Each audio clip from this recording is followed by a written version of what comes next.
আসসালামু আলাইকুম।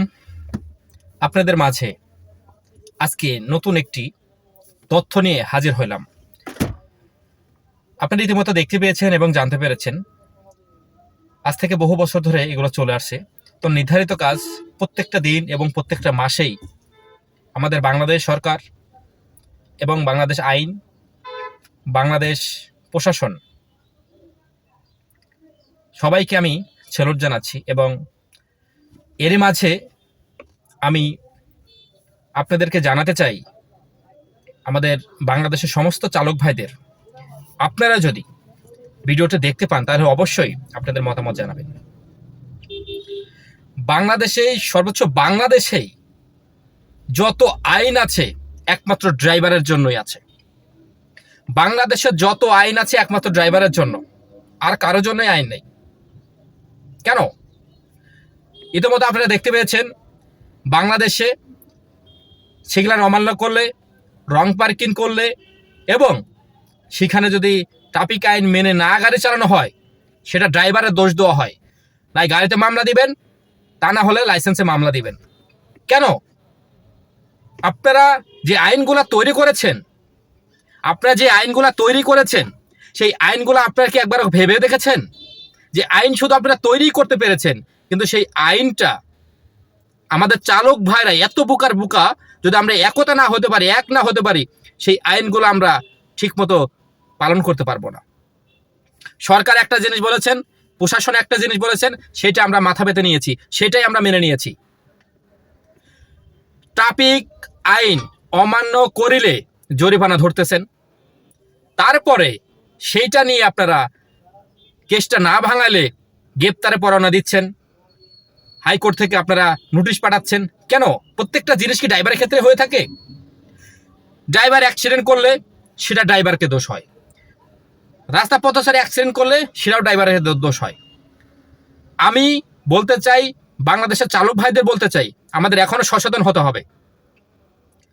আপনারা ট্রাফিক আইন মেনে গাড়ি চালানোর জন্য বলেন, সেখানে ঢাকার সিটিতে বিভিন্ন বিভাগে, বাংলাদেশে বিভিন্ন সড়কে, বিভিন্ন সিটি কর্পোরেশনে, বাংলাদেশে ৬৪টি জেলার ৮টি বিভাগের বিভাগ পর্যায় শহরগুলোতে যেগুলো আছেন, আপনারা দেখেছেন কোনো জায়গায়, কোনো শহরে, আপনি ঢাকা শহরে দেখেন, এত ব্যস্ততা শহরের মধ্যে, বাংলাদেশে ঢাকার ভিতরে এমন একটা শহর, বাংলাদেশের রাজধানী বলা হয় ঢাকাতে, সেখানে আপনি রাস্তা দিয়েছেন, লেন দিয়েছেন, সেই লেন অনুযায়ী কি গাড়ি চলছে?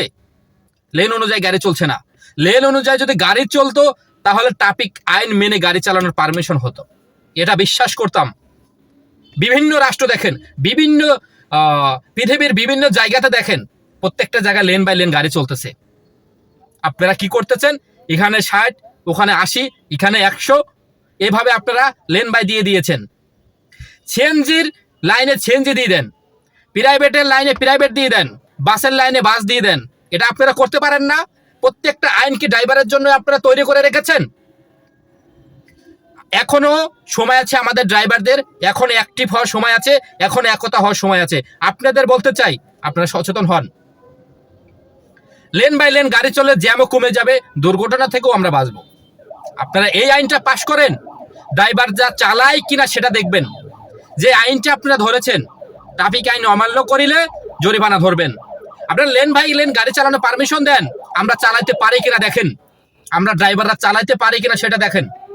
আপনারা মন চাইলেই আইন করে দেন ড্রাইভারদের জন্য, মন চাইলেই ড্রাইভারদের জন্য একটা জরিমানা ধরে দেন। টাকা তো আপনার গাছ থেকে পড়ে না। এখনো বলে দিচ্ছি, ড্রাইভাররা যদি সচেতন হতে চান, যদি নিজেদের দাবি আদায় করতে চান, তাহলে রাজপথে এবং সরকারকে দেখিয়ে দিতে হবে যে আমরা ভালোভাবে সুস্থভাবে গাড়ি চালাতে হলে সরকারের এখানে দরকার। আপনি আজকে অর্ডার দেন, দেখবেন আগামীকালকে সবাই ঢাকা শহরে সবাই লেন বাই লেন গাড়ি চালাবে। আশা করি আমার কথা সম্মানিত চালক ভাইরা বুঝতে পেরেছেন এবং এই ভিডিওটা বিভিন্ন মানুষ দেখবেন। আশা করি আমার কথা বুঝতে পেরেছেন আপনারা।